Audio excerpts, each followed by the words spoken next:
following the agenda, the normal second item is the Pledge of Allegiance and introductions, and then we'll explain the seating situation. So if I could have somebody lead the pledge. Pat, thank you.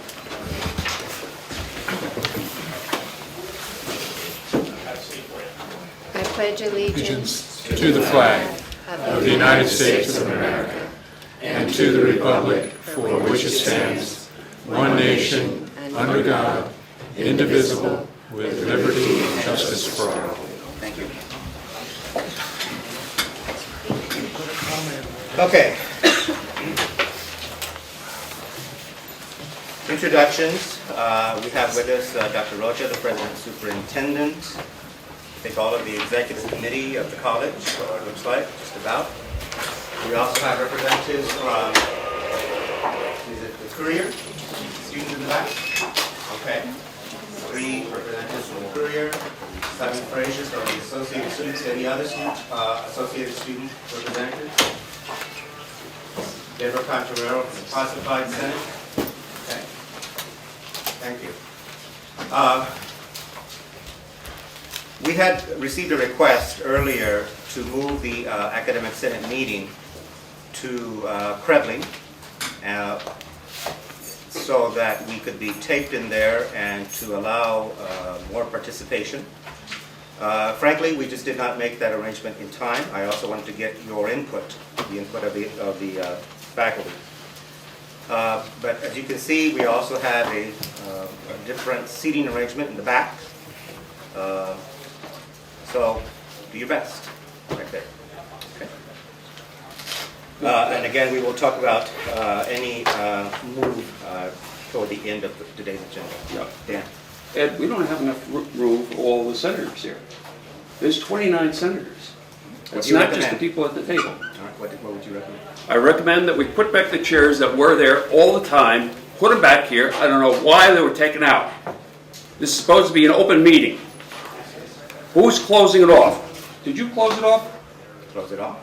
Did you restrict the seating? Did you pull those chairs out of there? No, I did not. Okay, do you know who did? I did not. Does anybody here know who pulled out the chairs? Yes, I do. Because there are fire code regulations. And the fire code stipulates a maximum of 34 people in the configuration of the rooms. Well, why didn't we reconfigure the room so more people could get in here? Well, we don't have to basically- have a table here. We can move the table out of here and have more chairs. Well, if the table was moved out, then we could put in more chairs. Well, why don't we do that? Well, that's not a small job either. All right, let's move forward. We don't have time to rearrange the tables and chairs to that extent. So we're going forward. Okay, the third item on the agenda is the approval of the minutes of December the 5th. You have copies of the agenda, excuse me, of the minutes. We have a quorum. Yes, we do. So is there a motion to approve the minutes of December the 5th? Okay, Dustin and Mark. Any comments or corrections?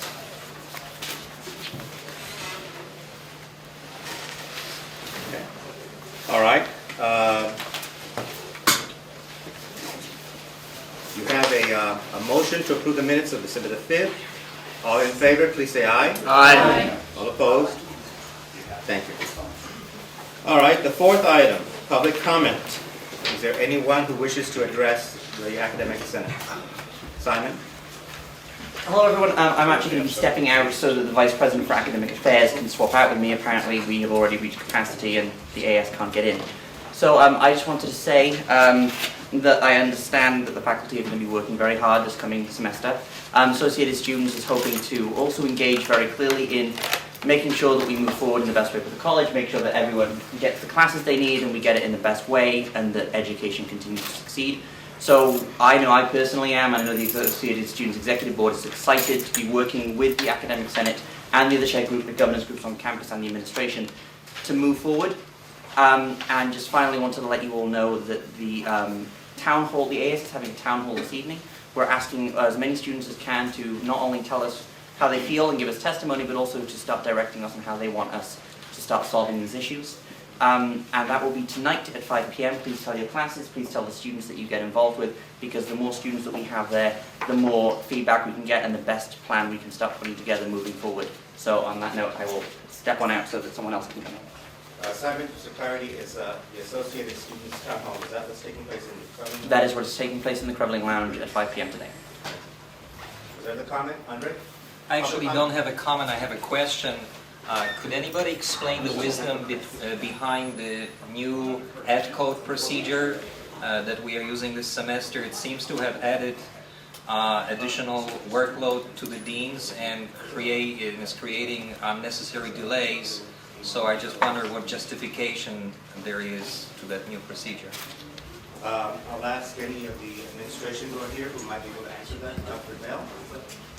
I would be happy to respond to that. I don't know if my colleague, Vice President Miller, would rather do it because it primarily initiated out of enrollment services, but I will give you an introduction to it, Vice President Miller, which is to add into it if you can. The purpose of it was to try to maintain our enrollments at our normal course numbers, our NCN. So what we did is we looked at the process to have our faculty get 5 ad codes over and above what would normally be the NCN for the course. Now, some of the difficulties we've run into is that behaviorally in the past, we've been able to ask students, the faculty have been able to ask students in the class, sometimes up to the size of the class, and oftentimes we run into difficulty, as I understand this semester, with our faculty who were limited to 5 ad codes, but in fact had additional space in class and were willing to ask students. As that has occurred, they've contacted Vice President Miller's office, and I think we've been able to add additional ad codes. So it's working to a large extent. The cumbersomeness of it is simply because of the fact it's a new procedure we put in place to try to hold enrollment at NCNs, and the primary reason we did that, ladies and gentlemen, is you may or may not all know, we are over our enrollment, about 1,000 FTEs over where we should be at this point in time. So we're looking to maintain our spring enrollment as closely as possible as what we have built into the spring class schedule. May I respond to this? I don't know about other faculty, but I have never had any problems keeping the closing numbers. My classes close at 25, and I have never gone over that limit, no matter how many ed codes I had in the past.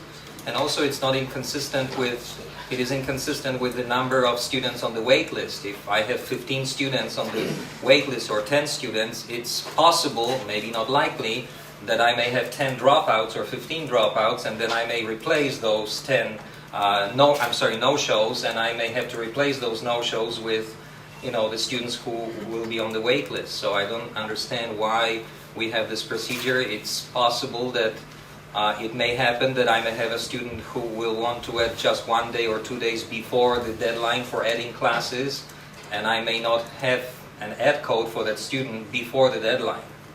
The prior process that we had, which included ad slips, resulted in us losing control of the total FTES numbers that the college is generating.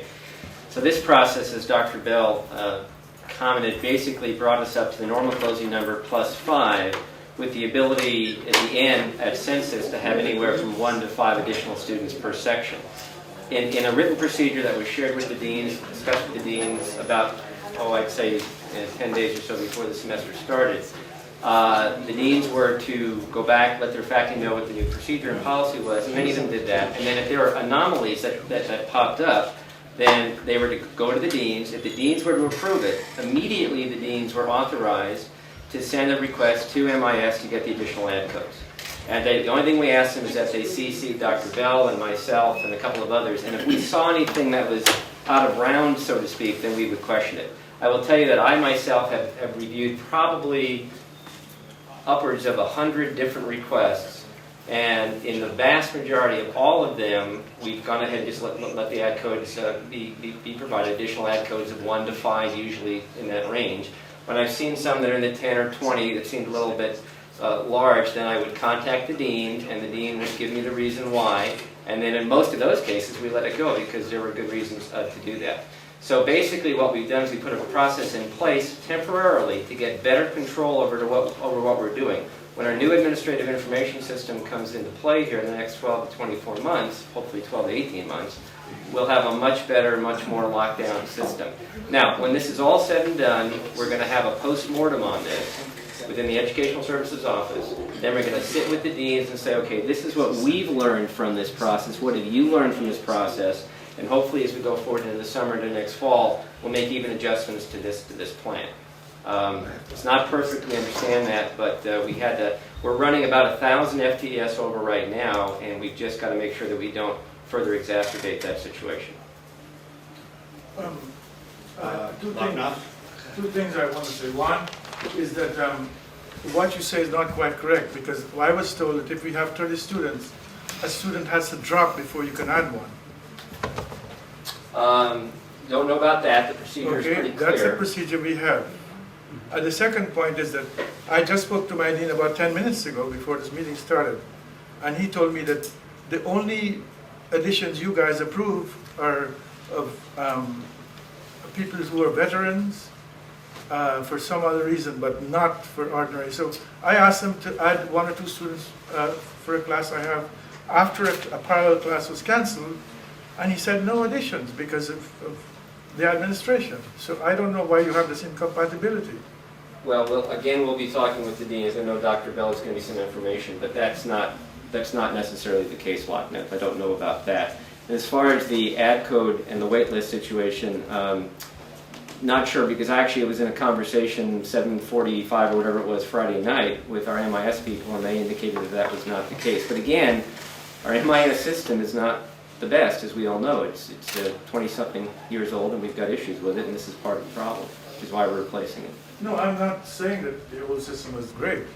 It had its problems too, but this, you know, the problem is that if I can't drop a student, how can I assure the other student to sit there for the next week until the end of this week, for example, before I can assure them of a place?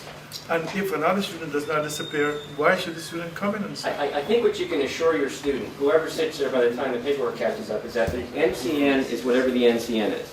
You can go the NCN up to at least 5 beyond that, at least. Thank you. I'll do it tomorrow. Okay, that you can do. There's no doubt about it, and we'll figure out the paperwork later, I promise you. Yeah, that you can do for sure, no doubt. Pat, question? Bob, I just wondered, I don't know whether I read this in an email. Somebody told me that now you could fix the computers. So the computer would stop at my NCN, and even if I had given 55 extra ad slips, the computer would say, no, this class is already at its NCN. Is that not in place yet, or is that on the new system now? On the new system, that's what will happen. Somewhat, we couldn't get the current Santa Rosa system to have that level of integrity at this point. So by just pulling the whole ad slip thing away, we were able to do that. And there are some other issues which we don't need to get into here, but the point is that for the most part, this new system seems to be working relatively well. And you know, whenever we can, we're trying to get as many students in as we possibly can within our budgetary realities. All right, so obviously there's some technical issues that need to be addressed here, and we'll wait to get further clarification on this issue. Roger? Edward, given the extraordinary nature of this meeting, that we have fewer chairs than ever before in my experience in the Senate over many years, people are being kept out. There's a real atmosphere of, I would say, concern in the room. I move that we postpone this Senate meeting 1 week from today so that we can be in a larger room to accommodate any and all people who would want to attend. And I think that would be the best thing under the circumstances. So I do need a second. The academic senate meetings are scheduled well ahead of time, Roger. I don't think that would be a wise move. But what is the sense of the body? I'll second. Dan? There is a motion and a second. Comments, questions? Pat? I'd like to know how many people are actually waiting outside the door. If it's not a large mob, I think we should proceed with this meeting as it's scheduled. I realize we're operating under rather unique circumstances. However, I don't want us to be thrown off course. So I'll just take a look.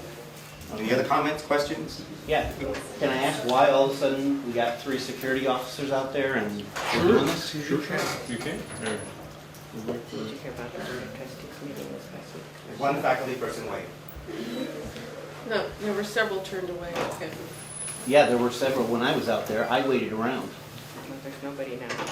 We have a quorum though. I would Just just to let like, you know. I would just like to say I am not Joe. comfortable remaining here, and I'm gonna leave. I'm not feeling like I need to stay here. Will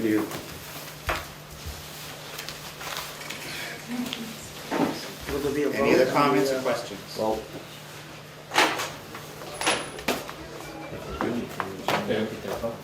Dr. Rocha. I'd just say, first of all, Ed, as you know, I requested specifically in advance, well in advance, that this meeting be held in Crevlin. So the fact that this meeting is being held here. It's okay. Okay. Yeah. And I consulted with Ed in advance. Okay. And this is a Brown Act meeting, so you can, if faculty are going to, and I'll leave it to General Counsel, it's a Brown Act meeting, so you can declare whether there's a quorum or not. But I gave specific instructions, and the trustees gave specific instructions, that all meetings, shared governance meetings, should be held if possible in Crevlin, so that we could have maximum participation. So I discussed that with Ed this morning, and Ed said for logistic reasons, that we should meet here. That was Ed's decision, and I support it. At the same time, this room and every other room has a fire regulation. And Vice President Van Pelt, we're going to have the meeting here, that we need to observe the fire regulations. The Board of Trustees have ordered that. And third of all, you're quite correct. Dan, Joanne just walked out. There is an environment in which people do not feel safe. Okay. And everyone needs to take responsibility for that. So the fact of the matter is that the administration wants to open these meetings to everyone and everybody as a Brown Act meeting. We're going to conduct all of our shared governance meetings in Crevlin, unless there's some conflict that's pre-scheduled. They're all going to be videotaped. Everybody's invited. But we are going to have decorum. We're going to have fire regulations, and we're going to have security there, until we are sure that people are going to conduct themselves in a professional manner. So I just want to make clear on that, and I'll leave it to the President to... Again, for clarification, we were not able to make the change soon enough. I also, as you heard from Simon, there's a meeting of the Associated Students there later that we understand. It's meeting there at 5. So yeah, it was indeed my choice to continue having this room for our meeting. Martha? Professional decorum typically allows that a request is put forward rather than a command or a dictum. An public announcement without asking the executive board whether we would like to move or not is not a request. It is a command. We respond to our faculty. We are responsible to the faculty. This is not a shared governance meeting, despite all the executive committee taking up the seats in the front row. This is a faculty meeting. This is a Senate faculty meeting. So, if you would like us to move, it would be a good idea to present that request at the first Senate, put it to the vote of the faculty and its representatives, rather than command our movement, and then remove seats to make impossible the business of the Senate, and take up seats in a situation which is not shared governance. And for this reason, I suggest, and so move, that we end the quorum. I'm leaving, because I do not like antagonism. I like to work in a professional environment that respects the professionalism of all.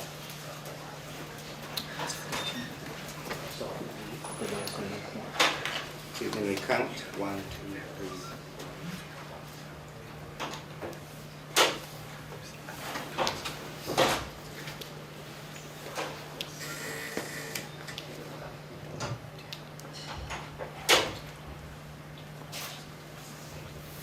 We have 17 faculty members present. We have a quorum. how many do we need for a quorum? 16. So if I leave, is there a quorum? We still have 16, including. We have 2 meetings. I'd asked General Counsel to advise to say this is a Brown Act meeting, and I thought the meeting was already convened and that you declared a quorum. And so I'd ask General Counsel to speak to the issues of Brown Act meeting. This is in fact a public meeting by law, a Brown Act meeting. The idea that we commanded the change of venue or the limitation is a ridiculous notion that does not meet the facts, okay? It just confirmed that we requested politely, the Board of Trustees have asked that we broaden participation. Those are facts. But this is a Brown Act meeting, and I asked General Counsel to give the President, who has already declared the quorum for a Brown Act meeting, what the rules of the road are here. My understanding is that each individual vote requires a quorum. The meeting has been agendized and can take place, but I don't believe that this body could take action today. But items for discussion need to continue. The meeting needs to take place as agendized. If I could add, I think that you're right that if a quorum disappears, we cannot take action on any item, but we can proceed with our discussion.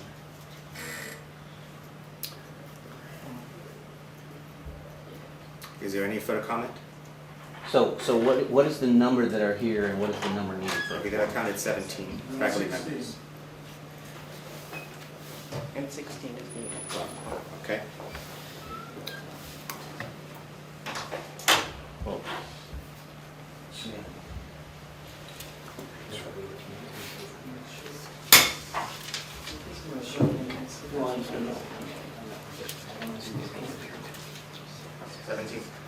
Including myself.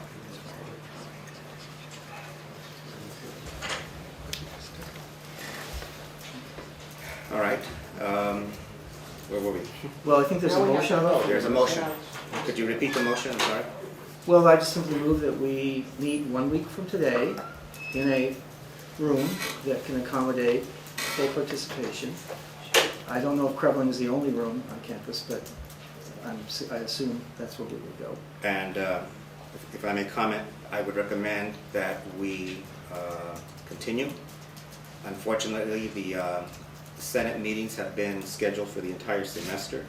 I think convening next week would be problematic. So I don't think, unfortunately, that is a viable option. So let's vote. Okay. There is a motion. Is it clear? All in favor, please say aye. Aye. All opposed? The motion has it.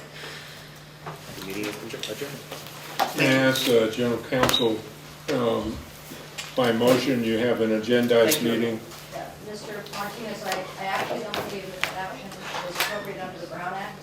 In order to change the date of the meeting, you actually have to agendize that 72 hours in advance. Okay. All right, so I don't believe exactly you can agendize a new meeting 72 hours in advance and fix Friday, but this meeting, having been agendized, you continue. Okay. Thank you. Thank you.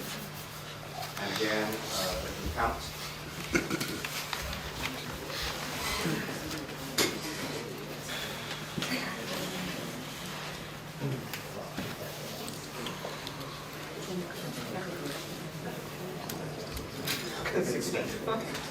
So if I leave, or if we have a vote, I can leave before the vote and they can't take the vote, is that right?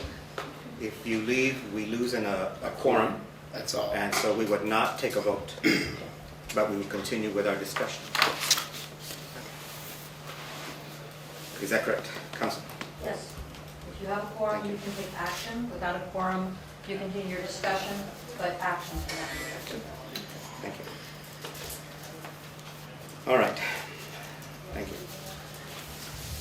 I was going to ask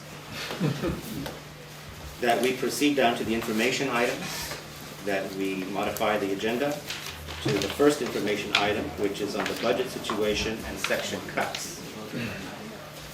And I have invited the President Superintendent here to present his comments on those two items. Dr. Rocha, you have the floor. Thank you, Ed. Welcome, everybody. I'm course, first thing, let me move on with what I came to say here. But I did, Ed invited me today because it is important, and I will have some, and I've asked for some time here because it's important to lay on the record certain actions that the administration is proposing for your consideration and for your consultation. I am disappointed, okay, to begin this meeting, that the very people that we need in the meeting decided to leave. Last Wednesday, we had a Board of Trustees meeting in which many people came to give comment. And then when we were able to discuss and have dialogue, everybody left. Okay. I do not think that we are going to make much progress on, we can walk away, we can refuse to talk, but we have a serious budget problem.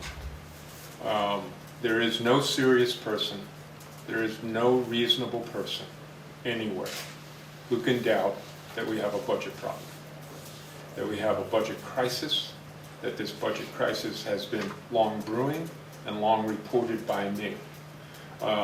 One of my colleagues were talking about ad drop. You recall that when I first got here, in fact, the first month I was here, I stood in this room because at that time, it was almost 2 years ago, going on 2 years ago, at that time we had 8,000 students who wanted to enroll who could not get any seat.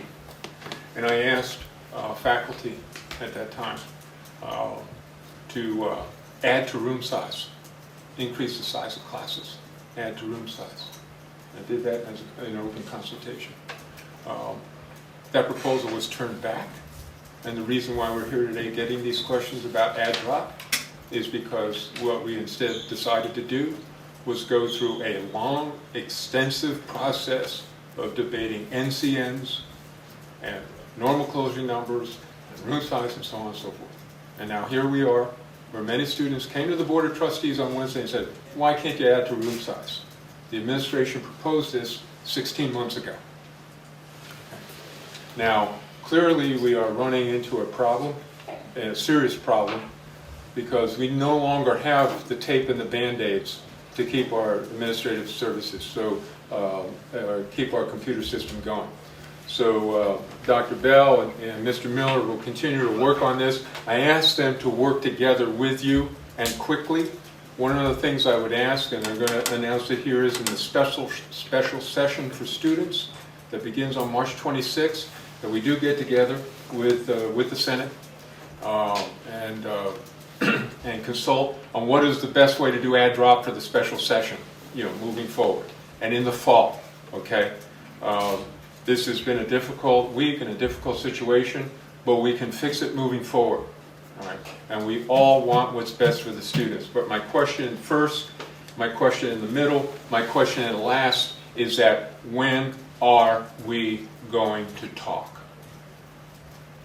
When are we going to stop yelling at each other? When are we going to stop distrust? When are we going to stop denial of the facts? When are we going to call an end to the culture which we are all responsible for now, in which we are not able to have a civil dialogue about a serious problem? Now, let me ask this. So first thing I want to do, though, is praise God. The semester is open. Most of our students are in their classes. Most of you are doing your jobs and doing them beautifully as usual. I thank you from the bottom of my heart. I welcome you. I thank you for the work that you are doing. It is really it's the best work that we can have. So I thank you in any way that I can help you or the administration can help you in the course of the semester. Just holler it out. This morning, as I say, no serious or reasonable person can doubt the budget crisis. Right? There are people in this campus who say that we're hiding money and we've invented the crisis. Okay. This morning from Scott Lay, the president of the CCLC. This morning, the nonpartisan Legislative Analyst's Office released updated revenue numbers for the current year and the budget next year that starts July 1st. I wish I could tell you that today's email was when we got to turn that frown upside down. But it's more bad news. The news is getting worse every day. Okay? Jack Scott termed it a February surprise. Specifically, the LAO projects $3 billion in lower revenue this year. Okay? And then he goes on. I won't give you all the facts here. But now Scott is saying, the CCLC says this morning, that remember that kind of thing where Governor Brown said, oh yeah, if we do the tax initiative in November, we won't cut you another 5? What Scott is writing this morning, and it says, forget it. Even if they can get that on the ballot, even if they can get that on the ballot, you're going to get cut more than that. From the CCLC. Okay?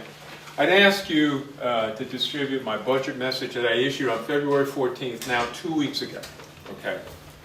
At that time, I knew it was bad, as I knew it was a year ago, and I wrote that to you in writing. But I didn't know it was this bad. So again, with all due respect to Roger and Martha and Joanne, who's I would be frightened. I am frightened by this environment. That by walking away from the table,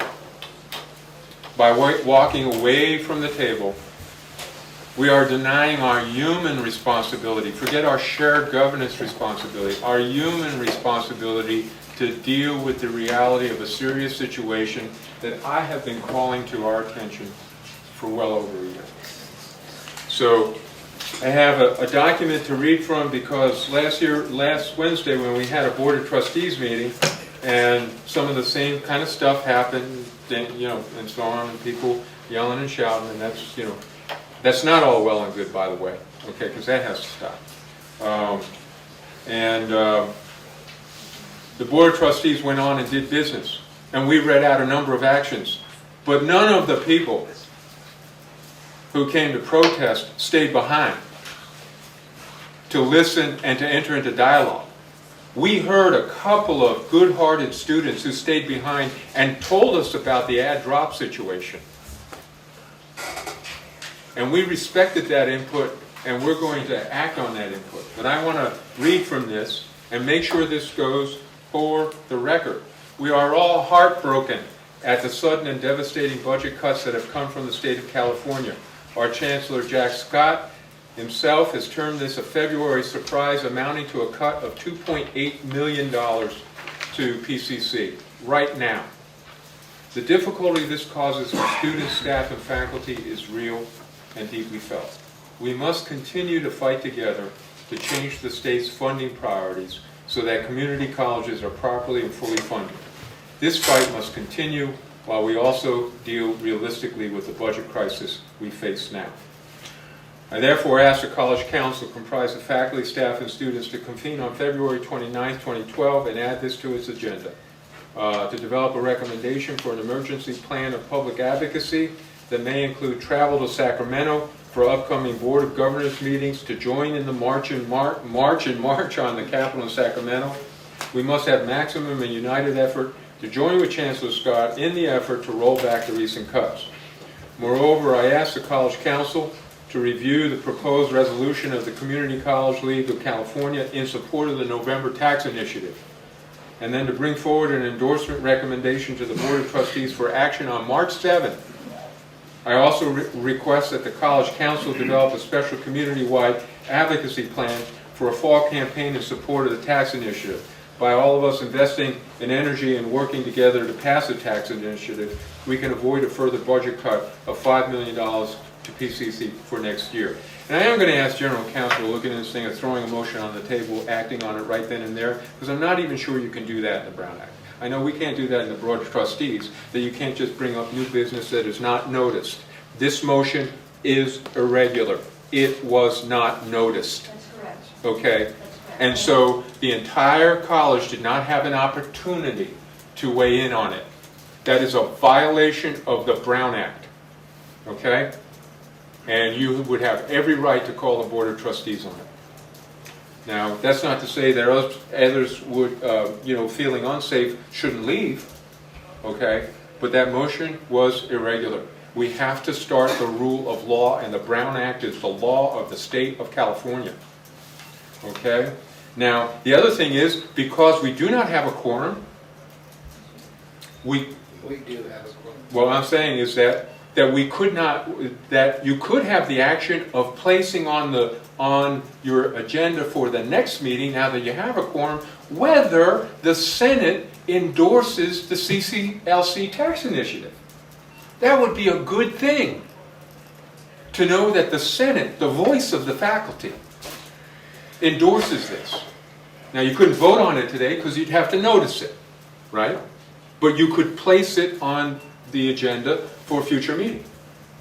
And then we would know in public where the Senate stands. Are you going to fight with us for the tax initiative in November? Those are the things that we could have talked about today.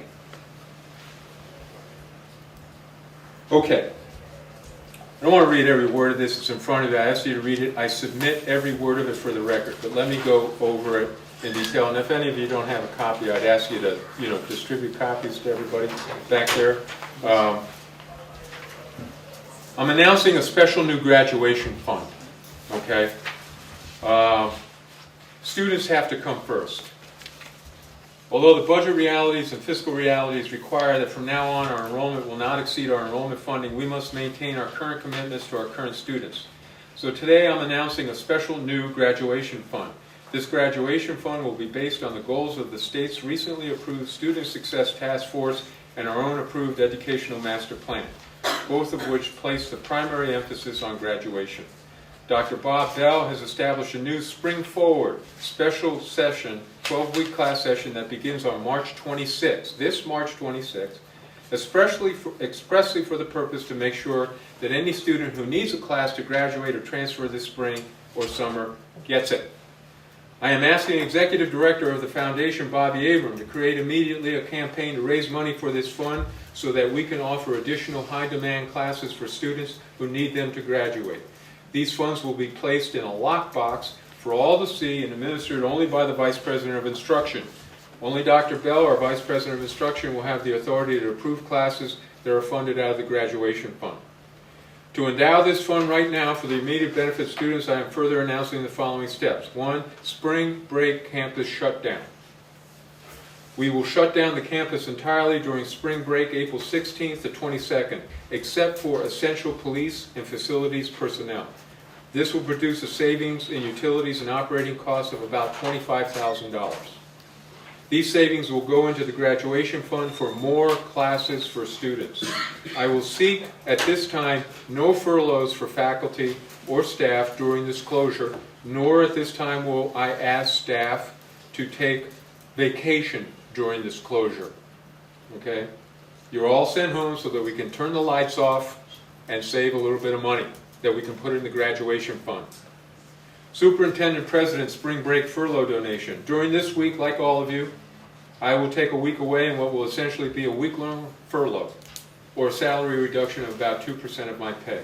As a leadership gift to the graduation fund, I will donate my week's pay to the foundation for the graduation fund, the amount totaling $4,370.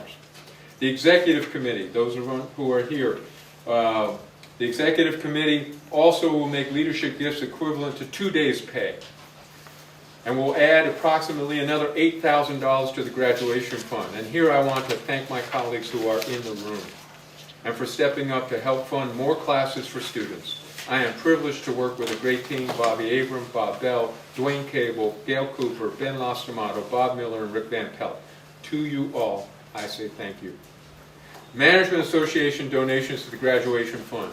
I will also meet and confer with Dr. David Douglas to request that all managers and classified supervisors consider voluntarily donating 1 day's pay each to the graduation fund. Faculty and staff donation to the graduation fund. I will seek no furloughs for faculty and staff for this year. I do ask of our 378 full-time faculty to consider a monthly donation of $20 to the graduation fund. This could generate as much as $91,680 if every faculty contributed. I ask of our 343 full-time classified staff members to consider a donation of $10 a month. This could generate an additional $41,160. Please note, all of the employee donations to the graduation fund described above may be made through a payroll deduction in monthly installments starting on next July 1st, 2012. The college will advance your donation to the graduation fund for immediate use for classes by the Vice President of Instruction. The graduation fund will not have any administrative expenses deducted from it. 100% of your donation will go to fund additional class sections for students. The donations will be deposited in a separate account in the PCC Foundation and are fully tax deductible. By tonight, go to your website. You will see the website changed, and you will see information on the graduation fund. And an easy way, just click there, and Bobby will be everywhere at once over the coming days to start this campaign. Item 6 of this 8-point plan, everything on the table. BRAC has already met last Friday. I will ask BRAC to put all options on the table for fiscal year 2012-2013, including the consideration of employee furloughs during vacation periods next year, starting on July 1st, 2012. Any savings next year from furloughs will be put into the graduation fund for classes for students. 7. And probably most pertinent for the Senate. Reduction and release assignments for full-time faculty. We currently have a total of 25 full-time equivalent faculty. That is 25 full-time faculty with release from their teaching duties to perform other tasks. We are grateful to these faculty colleagues for their work, but we have heard loud and clear from students that what they want is more classes. We are not in a position to continue business as usual, and we must put every available resource into the teaching schedule. The cost of our 25 FTE faculty with the release assignments is approximately $1.25 million to backfill these releases with hourly adjuncts, okay?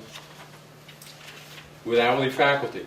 Effective June 30th, this June 30th, 2012, I propose, I'm using the word propose, that all faculty release assignments end, except for release assignments that are contractual, as a matter of union contract, or other contract, release assignments that are funded by external grants, that is non-general funds, release assignments that the Academic Senate, and only the Academic Senate, deems as essential to its academic and professional responsibilities.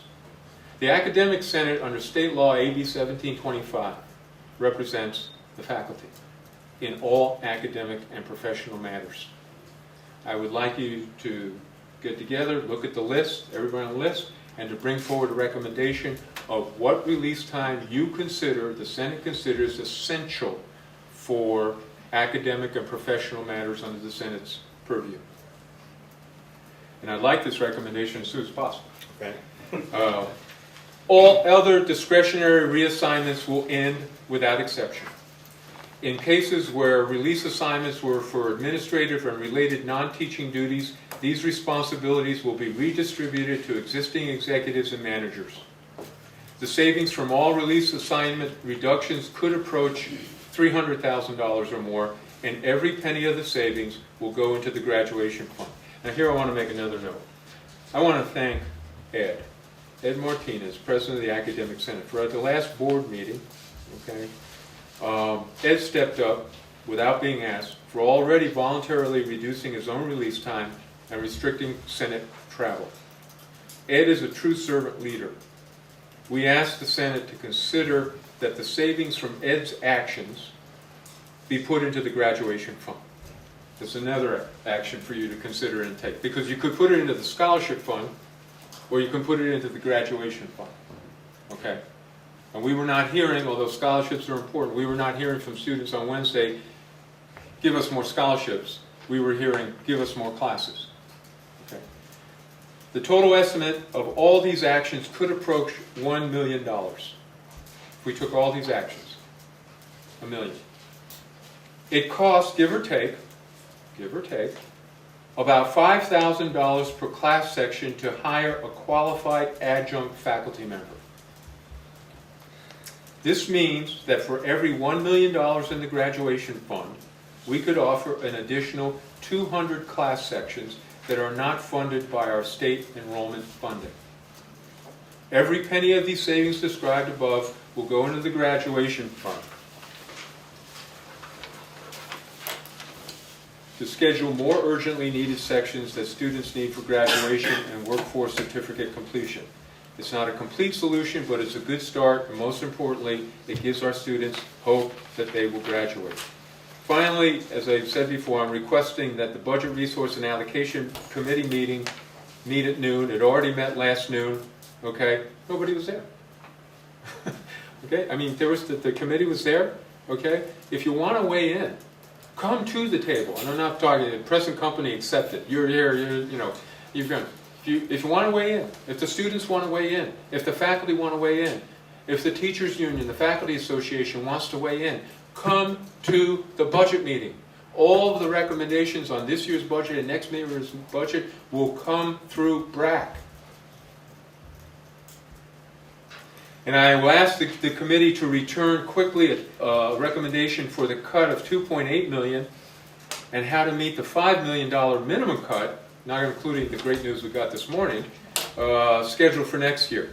I ask that BRAC review and detail the budget principles and parameters in my budget message to the college on February 14th, 2012. And the budget message is sitting right there. It's a long document.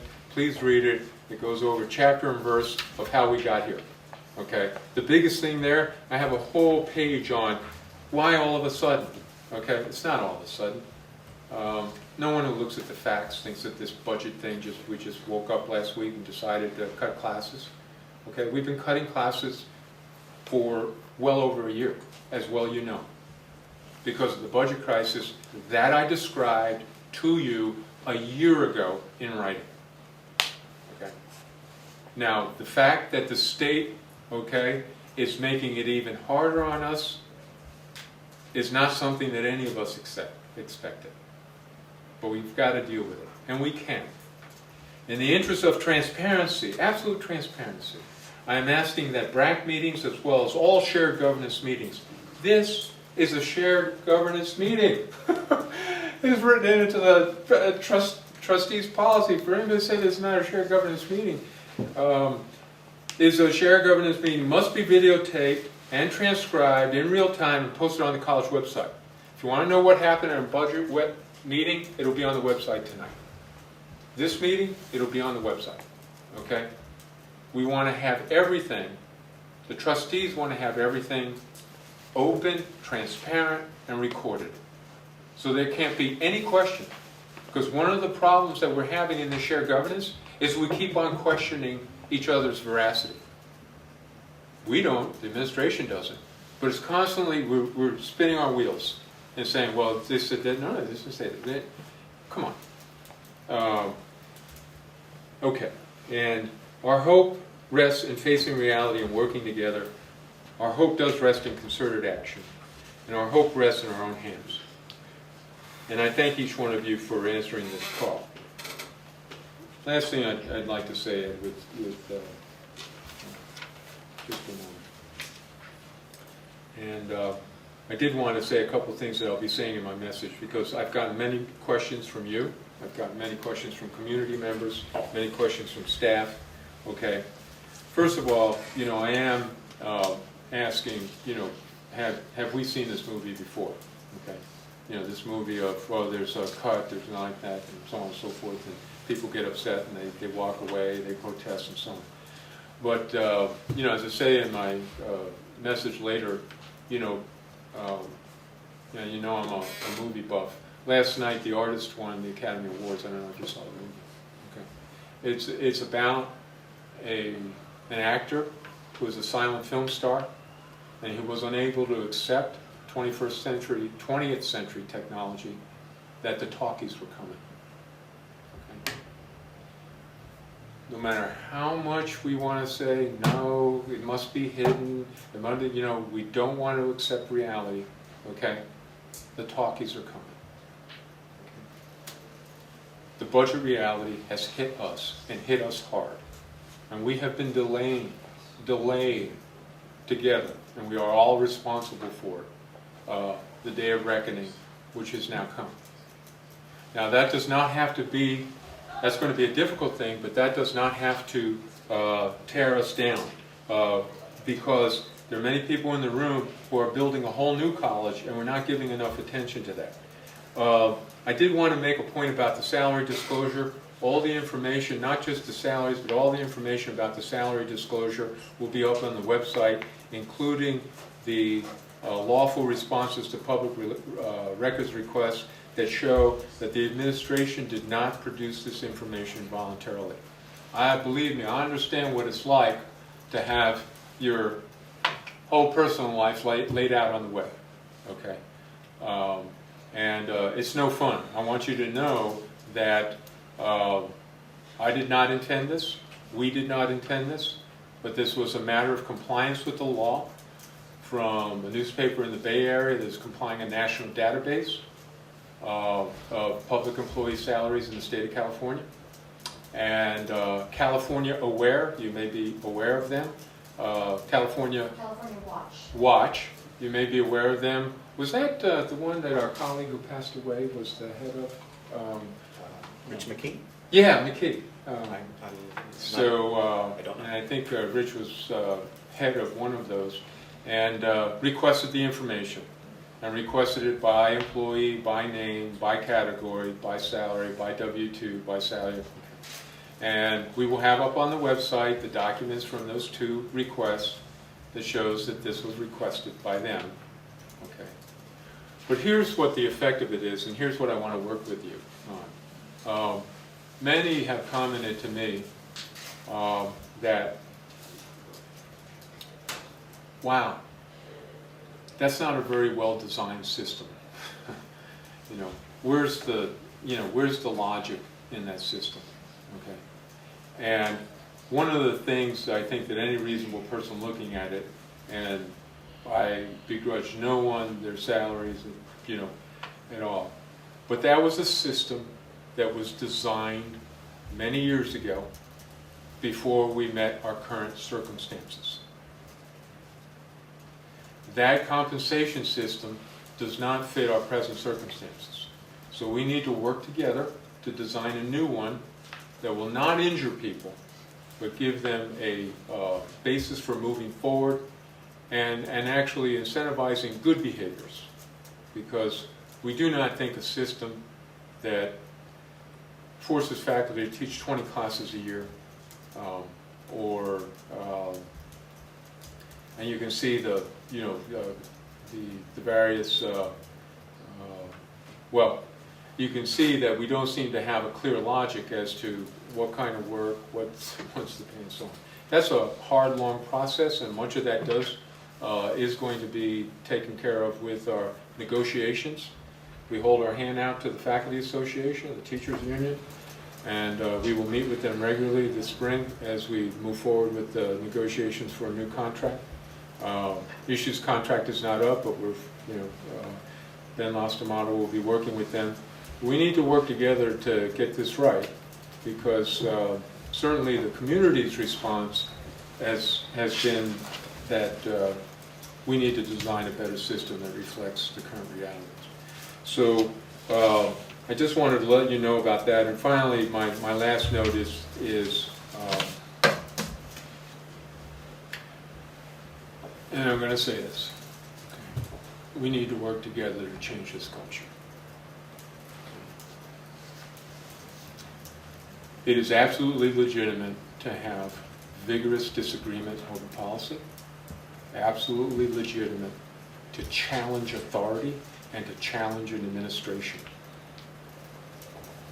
But when the expression of disagreement and the challenge to authority occurs, it crosses the line when it is disrespectful, when it is profane, when it is threatening, and when it is personal.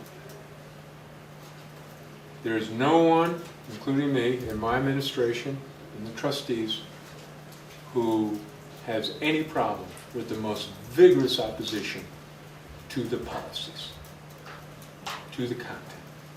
But we need to proceed in an environment, in a safe environment, where people are not yelling at each other, where people are not distracting each other with things that have nothing to do with the actual policy. We have seen this movie before. Okay, it occurred last year. It occurred the year before last. It occurred the year before that. It's been occurring here for a long time. And now it's time for us to work together to end it. At last Wednesday's board meeting, my wife was there. And there was an elderly member of the foundation board, Shirley Burke. She's a nurse. She was sitting next to the students, that some, not all, that some faculty encouraged to come, many outside non-students from Occupy, okay, encouraged to come, and they profanely and threateningly walked around the room and disrupted the meeting, cursing. The president of the foundation, Mel Cohen, some of you know Mel, came to that meeting, and when several students cursed in front of Shirley, confronted that student and asked the student to stop, and they almost came to blows. You know why Mel was there? Mel was there to be thanked. Mel was there because he thought he was on the agenda to be thanked.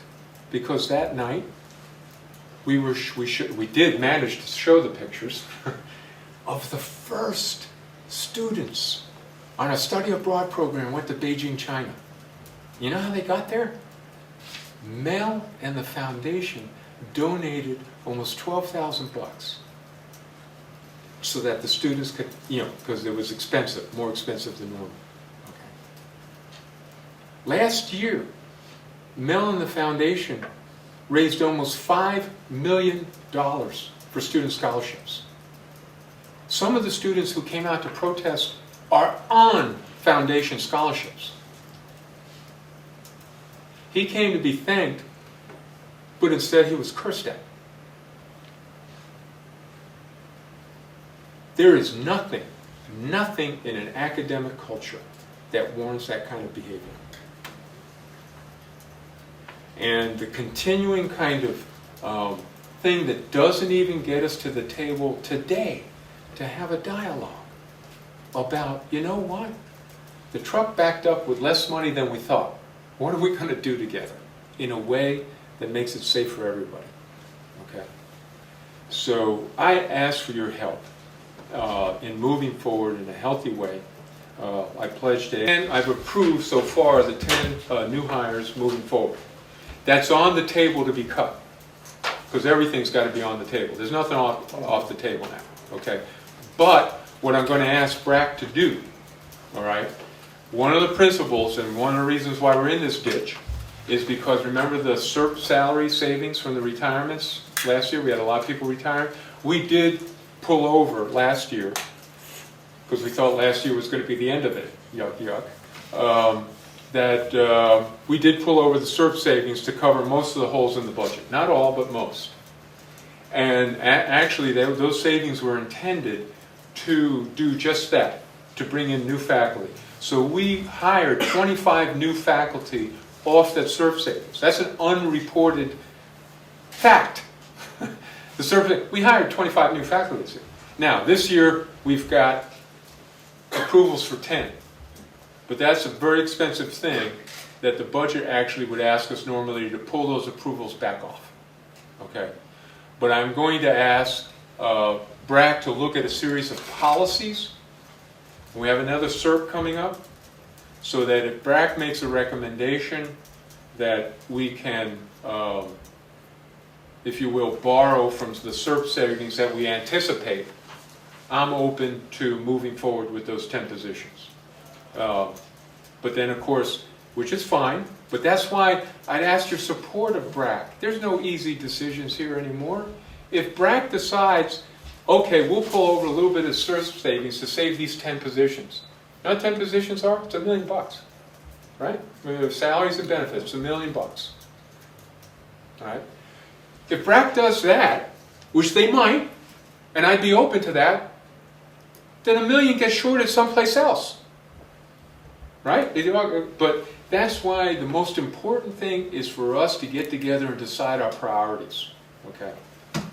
And if I could add along to answer that question, that one of the things that we need to do is we need to investigate our faculty obligation number to find out how many full-time faculty members we are obligated to have on staff. Yeah. Otherwise, we may be fined by the chancellor's office. And right, and so Bob, already has that information, but so that's my answer. Is I would like to approve them, but I would like BRAC.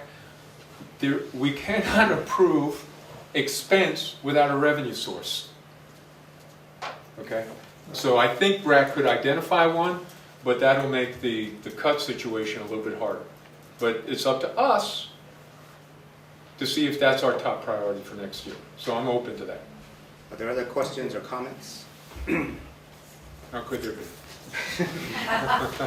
And we will take up discussion of some of these items as we move forward with today's agenda and future agendas. Thank you. I appreciate it. Okay, Yep. thank you. All right, going back up to the standing committee reports.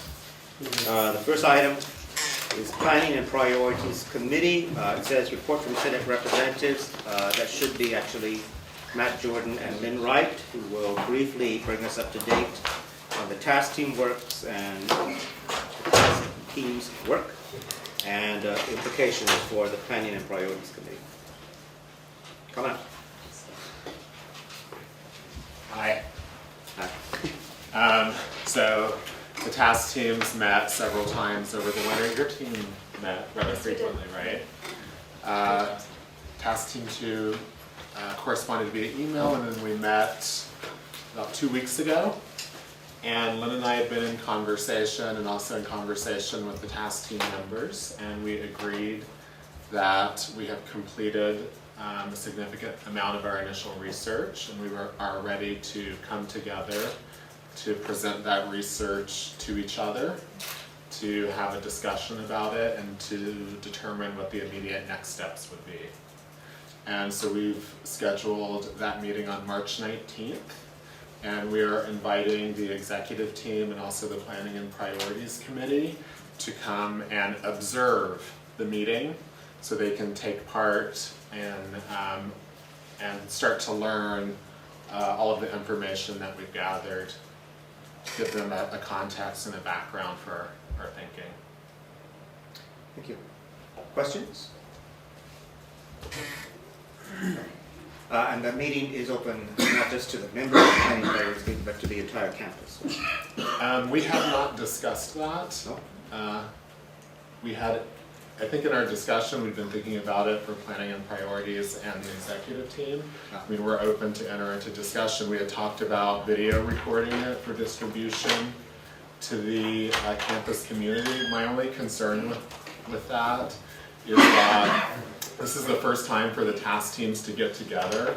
So the idea really is for them to present and enter into dialogue with each other.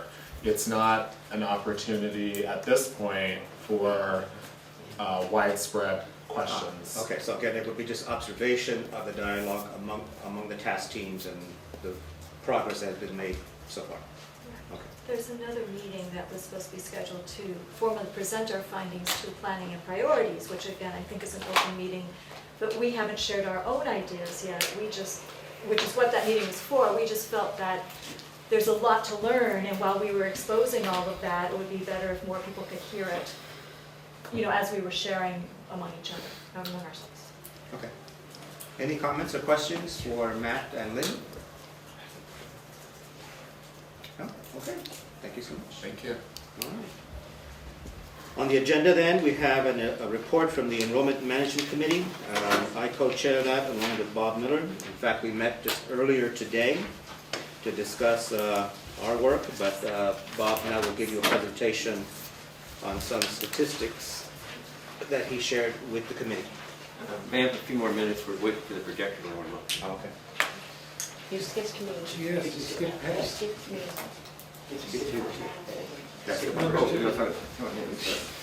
Oh, sorry. I am so sorry.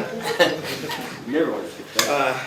Item 2, Nominations and Elections Committee, chaired by Pat Peach. Sorry. I will be brief. And move over here. First of all, I want to say to all of you, I did not walk into a door. This is an allergic response to a new salve that I was using, and obviously it's overreacting. Anyway, I'm here on behalf of the Senate Elections Committee, and as we do every year, I need all of you to please pull out this little, I'm talking now to the actual Senate board members. If you pull out this one little paper, it's called from the Senate Election Committee. This is just the outline of the way the elections for next year will unfold. So what I need today is just to run this by all of you and then ask your approval that we can go ahead and follow this timeline. So what we are proposing is that the nomination period will actually begin this Thursday, March 1, and it will go until the day of our next board meeting, which will be Monday, March 12. And as last year, we will send this notice online. Again, another paper-saving effort on our part. And this is the form you're all familiar with, where basically it has this information. At the bottom is that little coupon that you submit if you want to place your name in nomination for an office for the Senate Executive Committee for next year. So all those who do wish to do that, all the candidates, they will be asked to turn in that little form by noon on March 12th. Then that afternoon at the Academic Senate meeting, we will ask if there are further nominations from the floor, which means from you, the board members. And as always, I ask you, if you do plan to submit someone's name in nomination that afternoon, we ask if you please consult with that person ahead of time and be certain that they're willing to have their name placed in nomination for the office. Of course, I must say, we welcome all the nominations. We are not trying in any way to close off the number of nominees. So at the end of that meeting, the nominations will be closed.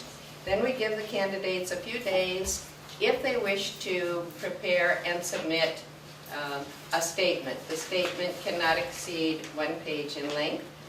Those statements we get online, we compile those, then we send all those out to all of our full-time faculty.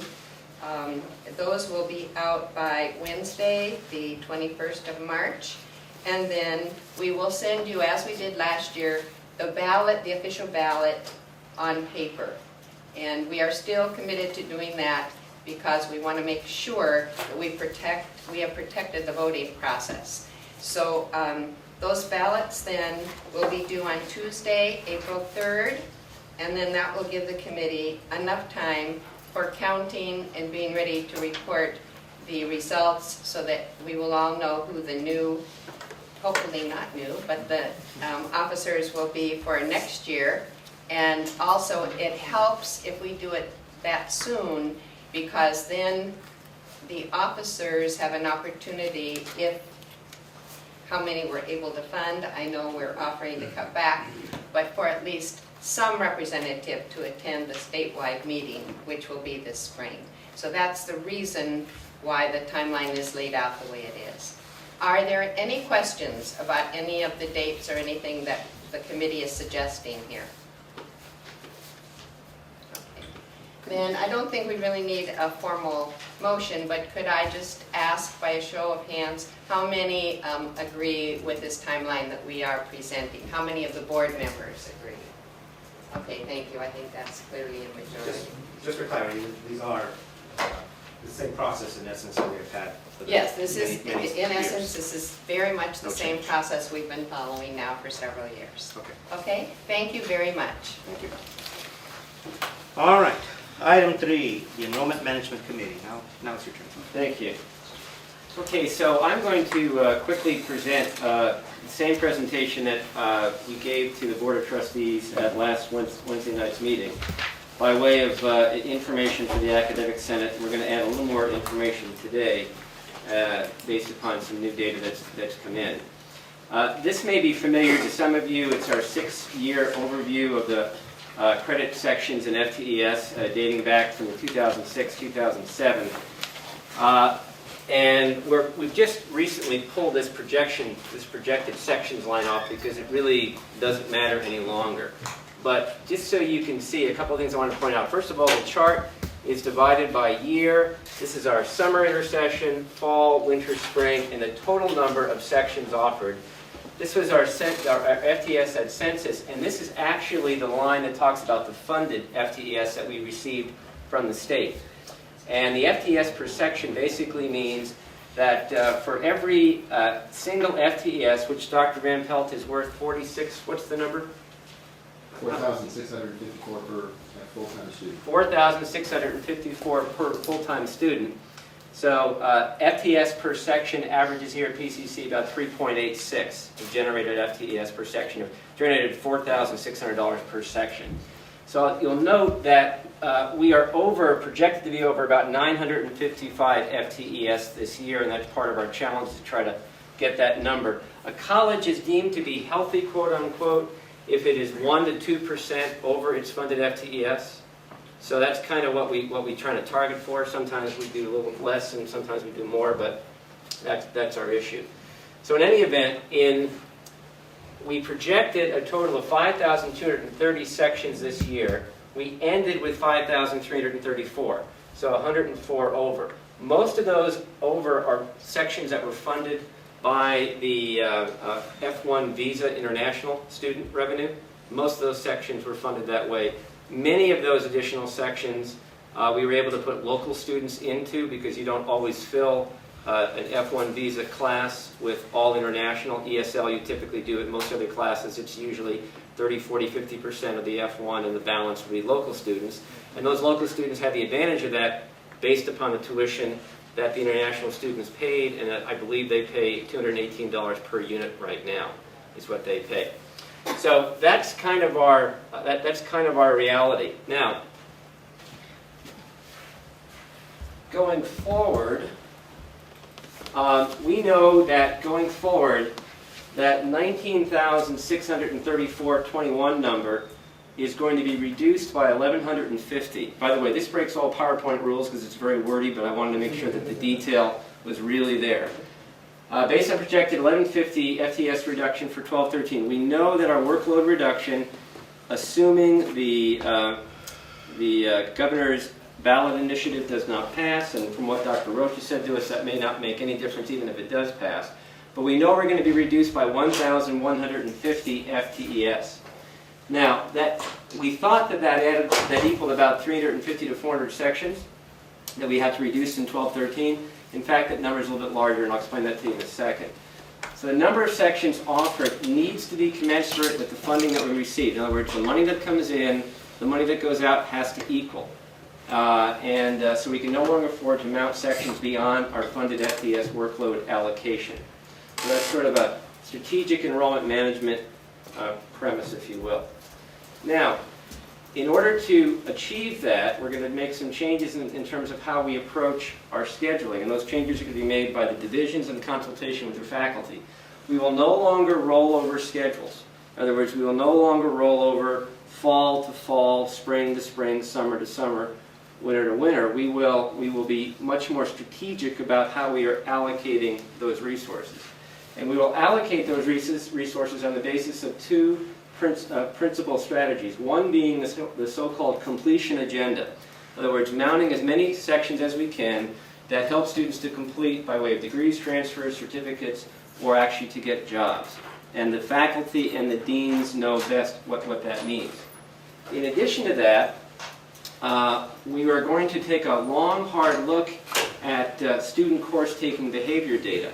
The Office of Institutional Effectiveness and Enrollment Management has provided the deans data for each one of their divisions regarding the top 10 or so sections that are offered in their division. Beyond that, we also have prepared data that shows where the AAAS, AAT, the Associate of Arts Transfer, and the AST, the Associate of Science Transfer degree, that's the SB 1440, or the degrees that will guarantee a student from here transferring to Cal State LA and hopefully more Cal States. And presently I believe we have 7 of those approved and we have 9 more in the hopper. And the bottom line is that we are going to be focusing on offering sections that support those AAT and AST degrees. In addition to that, we're going to be preparing data that looks at the CSU and IGETC general education pattern transfer information in terms of what courses are students taking that will satisfy those requirements for transfer. And so the deans are going to be using the completion agenda plus this course-taking behavior that supports these degree patterns and these transfer patterns in order to make decisions as they move forward, as they build the 12-13 schedule. Now, this is the top 25 courses by enrollment based upon 3 years of aggregated data. So what you're looking at here is English 1A is course number 1, down to Theater Arts 7A, which is course number 25, of the most popular courses that students are taking. Now, this information is slightly skewed because it has a lot to do with how many sections of something that we mount and so on and so forth. But at the same time, though, within a particular division, you all know what it is. It's the most popular courses that students want in your divisions. And as we go forward and build our schedule for next year, we would want to keep in mind what those most popular courses are, and up to our ability by way of facilities and faculty, what have you, offer as many of those as possible to move students along. But this just gives you a general idea, and if you look at this, you'll see many of them are the IGETC CSU transfer courses. You'll see that there's about 4 or so that are the so-called basic skills courses, but most of these are the introduction to type courses in the general areas. So it does speak to the what in that sense it speaks to that. I will add, however, that it does not necessarily reflect courses that are that have great need. For example, there are many courses in the natural sciences, chemistry courses in particular, that are very needed by students to transfer or to move into our CTE programs like nursing and such. So it's a good list, but it's certainly not a complete list. No, so basically we have this data, we have the individual data that's already been provided to the deans regarding what happens within their division. We're going to have the IGETC CSU data that we're going to add to this equation. And then we have the overall notion of completion agenda. So based upon that, the schedule will be built. Natural sciences, they're very much limited by the lab space that they have, and that's a facilities master plan issue that those folks are aware of, but that's part of the equation here. Now, our goal is going to be to mount a strong fall and spring. The bulk, you have to understand that we've got to pull the 1,150 FTES out of the summer and out of the fall, because we know, and even the summer and the fall, because if the governor's initiative does not pass, and if whatever today's gloom and doom news is comes to bear, we know we've got to get $5 million out of this thing. Now, we also know that by pulling it out of the summer and the fall, that means that we don't have to pull it out of winter and spring, or we could add back winter and spring. But we have to plan as if it's not going to happen and do that.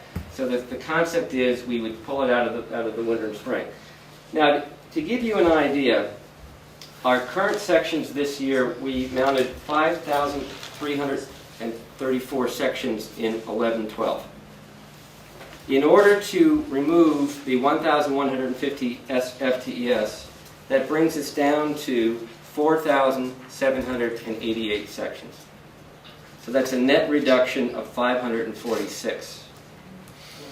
Okay? So we've got to pull 546 sections. Now, the flip side of this is that we don't think about it in terms of FTES, or in terms of sections. We think about it in terms of how can we get more enrollment out of a funded FTES? What can we do to increase productivity in order to get more student enrollments per FTES funded? So that speaks to, going forward, more LGI mounted in the proper way with the proper kind of support, perhaps more online mounted in the proper way with the proper level of support, so that we can generate more enrollments per FTES. Okay? So that's a strategy going forward. Whether we can pull that off fast enough between now and the fall, don't know. We'll have to work with Visions on that. But we know going forward that we've got to wring more productivity, without, I hate to use that word, out of our FTES, maintaining academic quality and integrity. Maintaining academic quality and integrity. We can't compromise that. I have a question over here. Sorry. Christine. Can you just clarify, FTES, is that students or sections? Full-time equivalent students. Okay, but you're talking about sections Right, also. because every full-time equivalent student, every $4,600 per FTES equals 3.86 sections. I see. In terms of our average right now. It ranges in different colleges up and down the state. Yes, Crystal? Just so we understand that, when we say 1,150 full-time equivalent students, we're not really talking about bodies. Students we're talking about. It's an apportionment calculation. So if you took 1,150, multiplied it times 3.86, or divided it by 3.86, right? Then you get the approximate number of sections that you're losing. Then you take, anyway. And if you multiply 1,150 times 4,600, you come to almost $5 million, I think. Okay. Yeah, just a quick question. What was the number of sections you said we were aiming for next year? 4,700 and... 4,788. Based upon the reduced number of FTES. Okay, and then I guess I just want to follow the math. You said the 1,150 FTES reduction was about 350 to 400 sections. Well, actually, but I was wrong, because the calculation shows that it could be as many as 546 sections. That's the hard math. The 546 is the hard math. Okay. Yeah. So where did you get the 546 number? The 546 number was the number of, if we had 5,334 this year, which again was 104 over where we should have been. Right. And we subtract 4,788, you get 546. And these are round numbers, but they're pretty close to being very accurate, unfortunately. Was there a question in the back? Lochner, did you have a question? It's okay. I just Okay.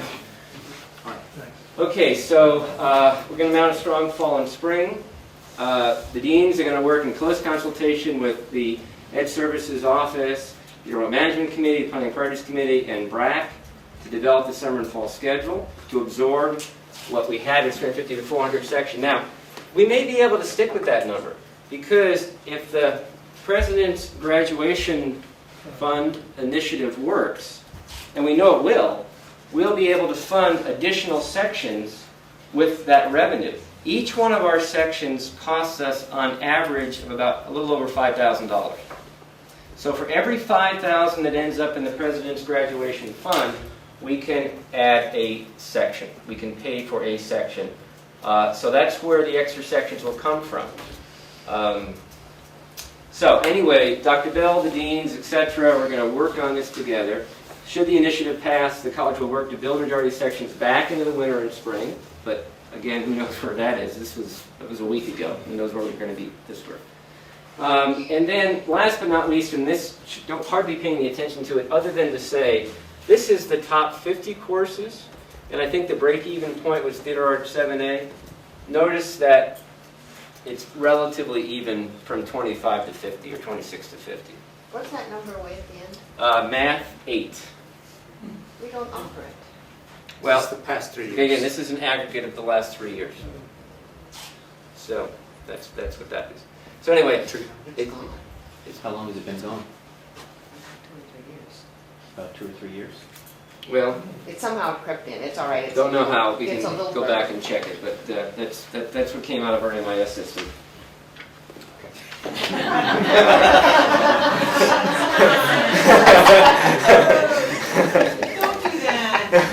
Okay, all right. Maybe one or two questions for Bob, and then I'd like to move on with the agenda. Can we get access to this? This will be posted, I mean, this PowerPoint? Yeah. Yeah, it's posted on that new website under the Educational Services area. All the shared governance things will be posted there. This will be under the Enrollment Management tab, as will the new section chart, the 6-year section chart and everything else. Yeah, we're posting everything. Great, thanks. Yes, ma'am. You didn't talk about this, I don't know whether you or Edward can talk a little more, but I'm very curious about these high-demand 12-week classes that we're going to implement this spring. So I'm wondering, how many sections are we envisioning, and so forth? Actually, I'm going to meet with Dr. Bell tomorrow morning at 8. Dina, Chase, and I, we're going to go through the list, and we'll probably have a much better idea about that sometime tomorrow afternoon. And I can say what Dr. Bell is going to tell the students this afternoon, 5 o'clock, is that we are going to mount this Spring Forward as of March 26th, I believe the starting date is.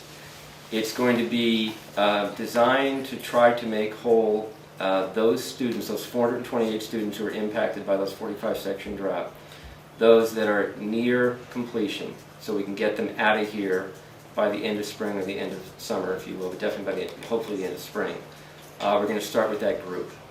And then we're also, and he and I were talking on the phone right before this meeting, we're also going to be trying to identify as best we can those students who are within a few students of finishing, you know, like 3 units, 6 units, 12 units of finishing, and also try to treat them as well within this Spring Forward concept, within a reasonable, rational way, because we can't add so many sections that we end up further exacerbating our FTS situation. But we're going to do our best to complete students and move them out of here. And the other ones we're going to take care of those that were impacted by financial aid issues when we had to cancel those 45 sections. Does that answer your question enough? No. Well, More details to come. It's all brand new. We will be continuing these discussions, so I'm going to end this portion of the agenda. Item 4 on the agenda, Shared Governance Committee. The Shared Governance Committee is chaired by Martha Bonilla. There is an update on the faculty hiring policies. You have paper copies that you received. I believe that you also received the electronic versions of these documents. I will simply let you know that both policies are under review by the Shared Governance Committee, which is a faculty committee, the Senate committee. If you have comments or suggestions, if you would please send those directly to Martha. Item 5, the Facilities Plan Committee. We were expecting an update by Coleman Griffith, but unfortunately he has had to postpone that presentation, so he will be here sometime in the near future. Item 6, the RANT Committee, and Patty Lynn has something for you. There is a list of faculty rank recommendations, and she will now deliver that to you. Good afternoon, everyone. The Academic Rank Committee met several times this year going over the applications. We had intended to bring this forward at our last meeting in December, but regretfully the windstorm had prevented us from our final decisions. But we'd like to forward them at this time for your approval. Letters will go out this afternoon congratulating those who have moved forward in advancement and rank, and for those who unfortunately were not able to move forward, the letter is very detailed, telling them specifically what they must do to move forward to the next advancement. I also would like to share with you that we will be accepting applications for spring and that they will be due March 28th. Do we have enough to... Just again, just so you're clear, there are 5 ranks with a listing underneath each one.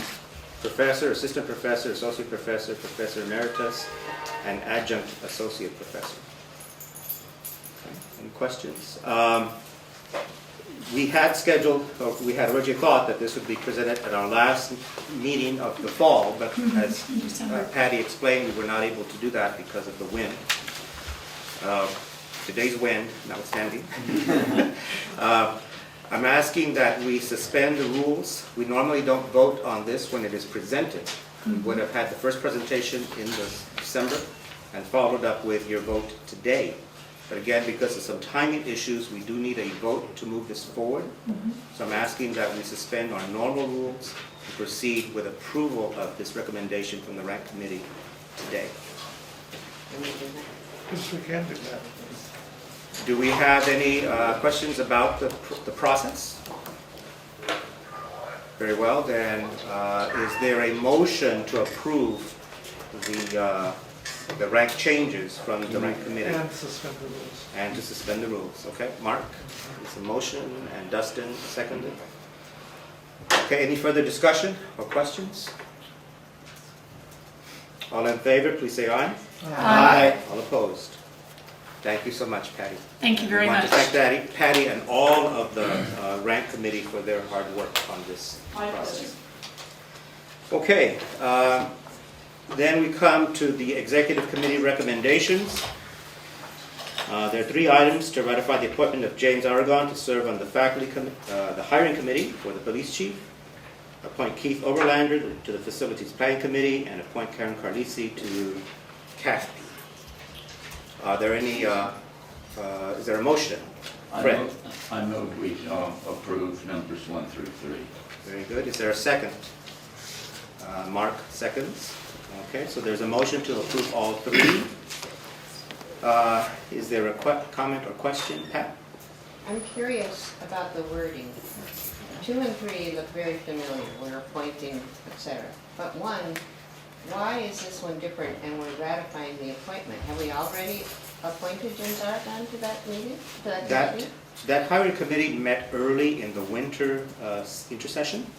They have met, they have been done. I ran this appointment by the other members of the executive committee, and they agreed that James would be a good representative on that committee. We didn't know about this committee before we broke in December? That's correct. Yeah. Thank you. So all 3 are in the motion, all 3 positions. Any further discussion or questions? Okay, all in favor, please say aye. Aye. All opposed? Thank you. Okay, continuing with the agenda, reports from the executive committee. So I go first. The first item is that we did indeed approve, or rather the faculty, the Academic Senate's Faculty Priorities Committee did recommend the hiring of 10 new faculty members. The Faculty Hiring Priorities Committee met back in December. We reviewed the request that came to us from the deans. All in all, there were about 40 recommendations that came to us from the deans. We ranked all 40 and prioritized all of them, sent those to the president, and he in turn has sent that list to the Board of Trustees. So we have those 10 faculty positions moving forward. Of course, a great deal does indeed depend upon the funding and this full-time faculty obligation number. So we hope that those 10 faculty members will be joining us in the fall, but at the present time, it's sort of wait and see.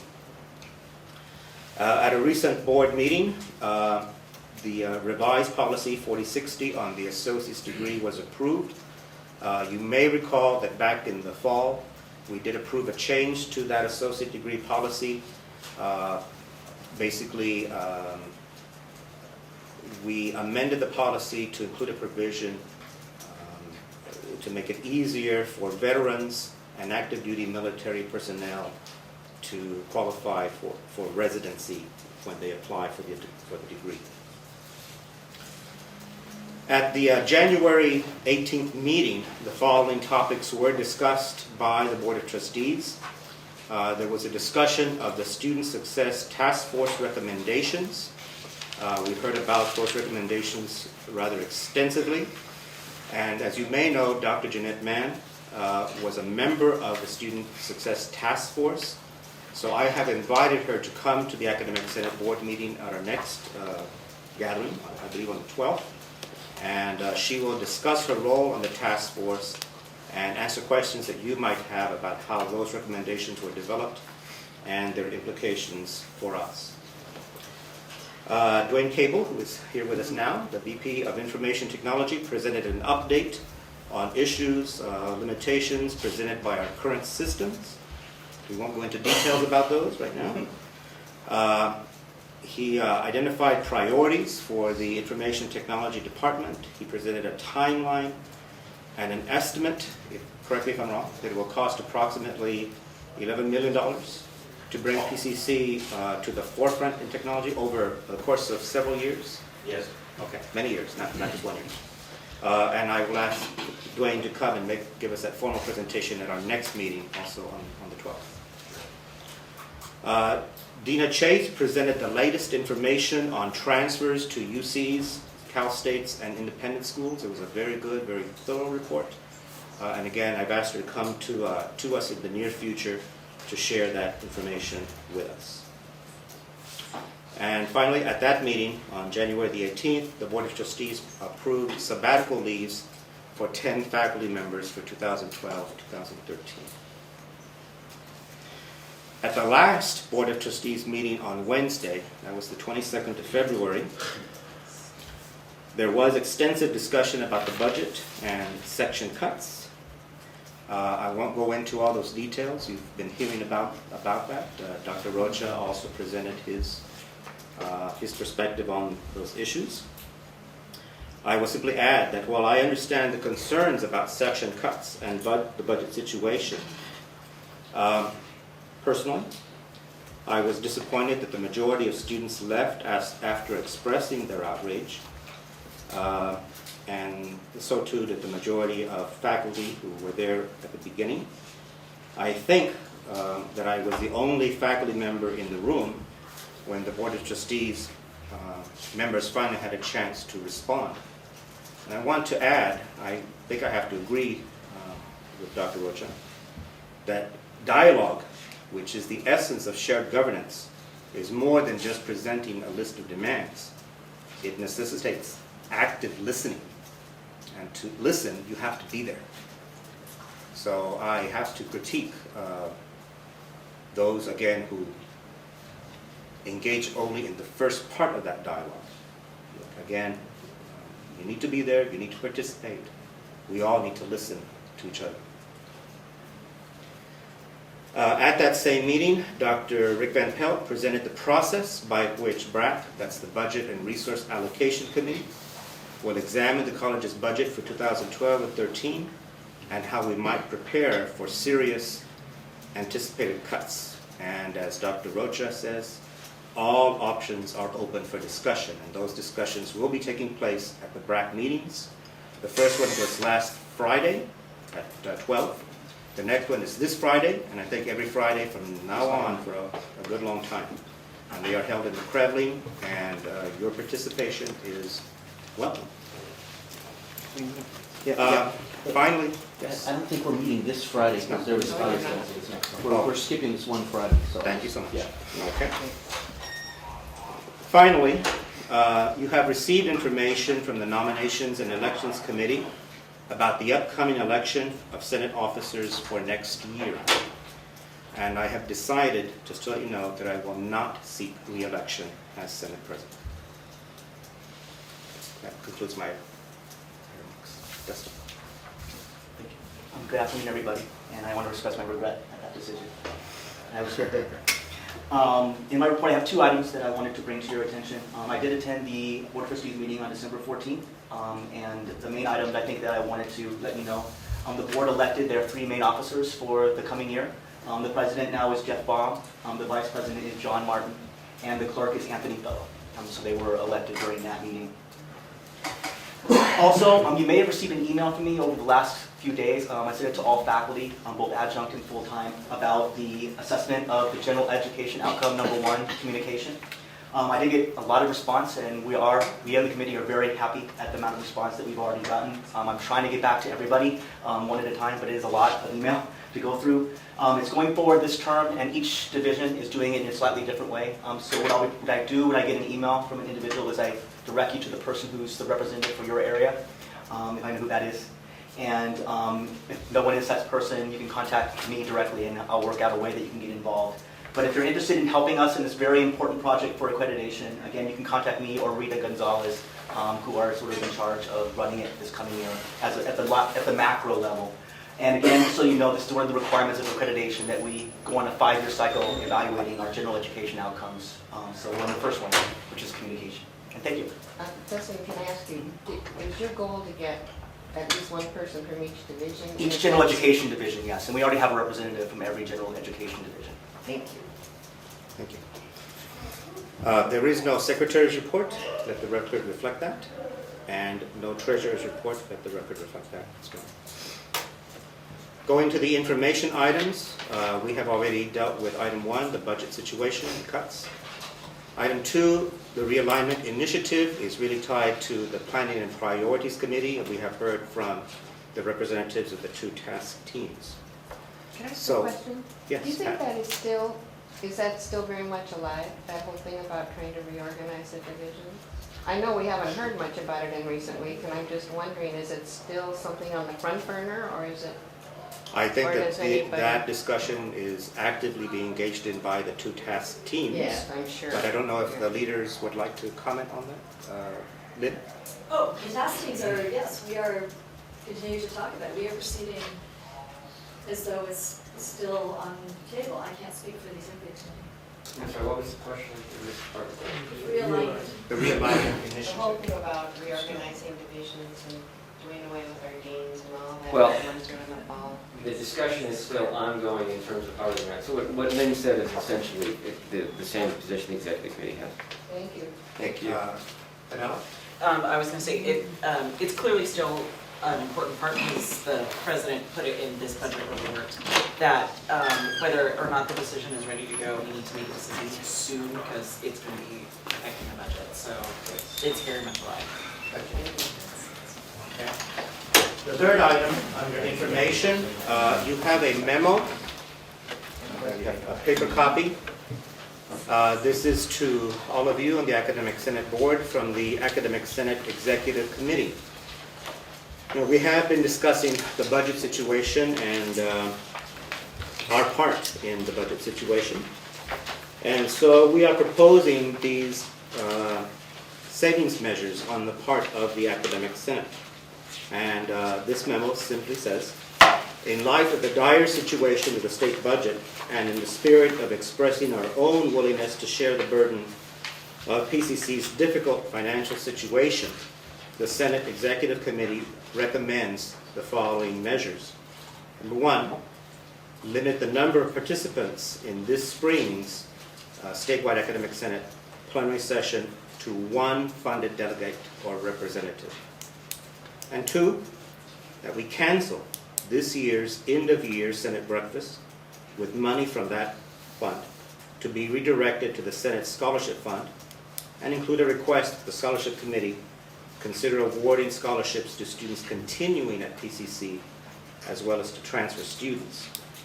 And we might also consider redirecting those funds to the proposed class guarantee fund that the President mentioned earlier today. So we are presenting this to you at this time. Obviously, we will not take a vote on these 2 items today, but we will ask for your vote up or down on both of these items at our next meeting.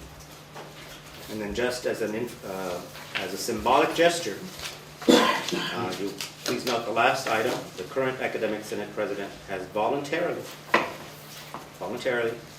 reduced his release time to 60%, back to 60%. Okay, so just for your information. Any questions about these proposals? Yes, Matt. Does that mean that we're not honoring the retirees at the end, at that breakfast? It is correct that we would not have a breakfast. Certainly, we will find some other way of honoring them and recognizing them, but not within the context of a breakfast. I should remind you that the Academic Senate does not make money from that event. In fact, every year we lose money.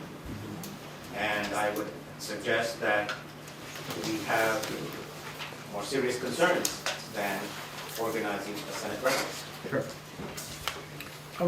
How much money do we lose? How much money do we lose for the breakfast? Last year, we lost about 3,000.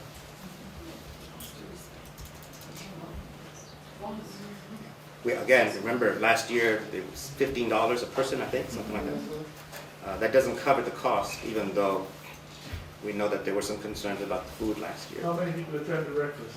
Last year, we had how many participants?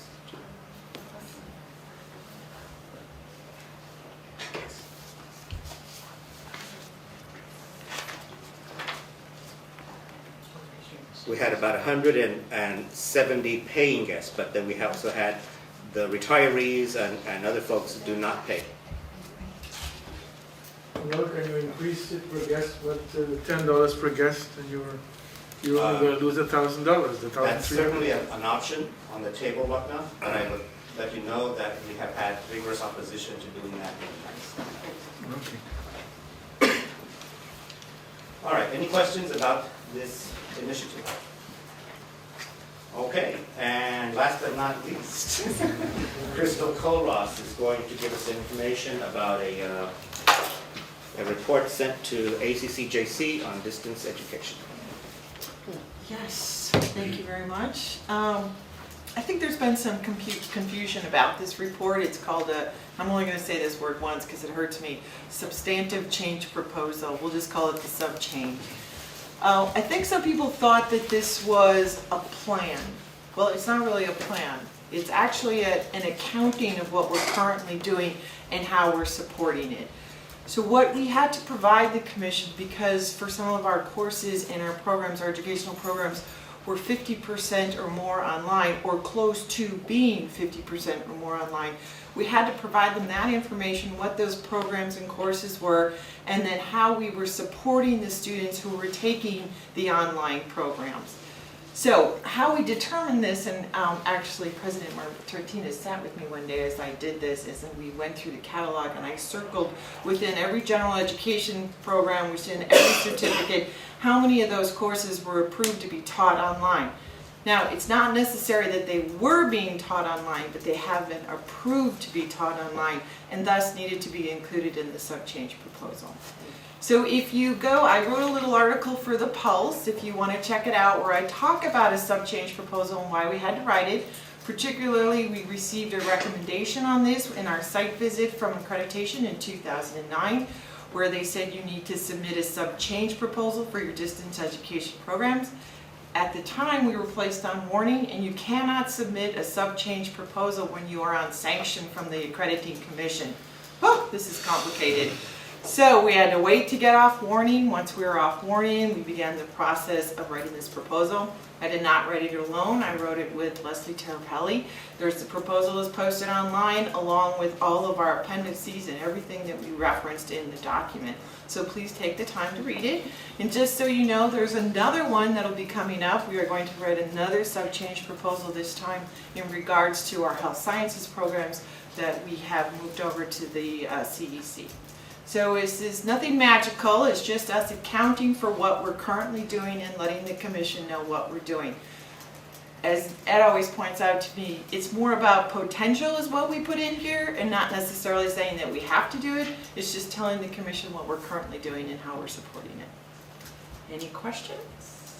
Where online did you say it was, roughly? If you look actually in the Pulse article, it gives you the actual web address, and I believe it's on Leslie Terapelli keeps it on the distance education site for the college. She posted it for me. And we'll post it up on the accreditation website as well, if we haven't already. We're trying not to because it's pretty crowded there. If you ever went to the accreditation website, there's so much stuff there, so we kind of left it on Leslie's because hers is prettier. So until I get a prettier accreditation site, I think I'm going to leave it with Leslie.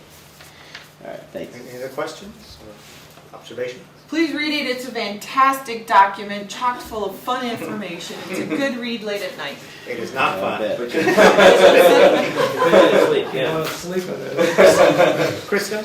I just have a question. I did read it, and it's hard to tell what things we're actually doing and what things we're planning to do. And it does mention some timelines, and I'm just wondering how that fits in with all these cuts that we're talking about. For example, additional positions in that area and additional resources to that area. Well, when the plan was written, there was approved 2 additional positions for the distance education or online area. One was a full-time faculty person, a non-teaching faculty like a librarian counselor that would be involved with pedagogical and instructional design issues. And the other was another web specialist / educational technology specialist who could then not only help with online technology applications but also on campus. Those 2 positions are still very, very high on the priority list, and again, as soon as we sort out this budget situation, we hope to move forward with those positions. And in order to have the progress that we hope to make in the online area, those are 2 critical positions. So we would hope to provide those. Earlier, I was talking about getting more bang out of our FTES dollars, if you will. And one of those strategies is online. And again, if you can mount good, solidly well-supported online sections with teaching assistants and technology assistants and what have you, you really can be very efficient with how you generate FTES by way of serving students. So that's part of the plan. But as Crystal mentioned, the substantive change document had to be created in such a way to put all our cards on the table. That plan has now been submitted to the commission. They're actually reviewing it right now, and they may come back with questions. And also, I think it's important to say this, they do not give us blanket approval going forward. We've told them where we are, we told them what we have, we told them what we're doing and how we're supporting it. We gave them an idea of where we were going in the future, but they've been very clear that they are not going to blanket approval our future plans. If we should make considerable changes in any other education programs going forward, we will have to submit another sub-change proposal to account for that. And the sub-change is basically defined as anything where you are doing more than 50% someplace else. So like the health sciences activities moving to the CEC a mile down the road, that's someplace else. That requires a substantive change proposal. Any level of distance education, someplace else, blah, blah, blah. So that's what a substantive change is all about, and that's what we have to do from an accreditation perspective. Thank you. Any other comments or questions? All right. Adjunct faculty report. Nothing to report, except anxiety. See. Thank you. All right. Is there a motion to adjourn? The motion, there's no second? Okay, Pat. All right.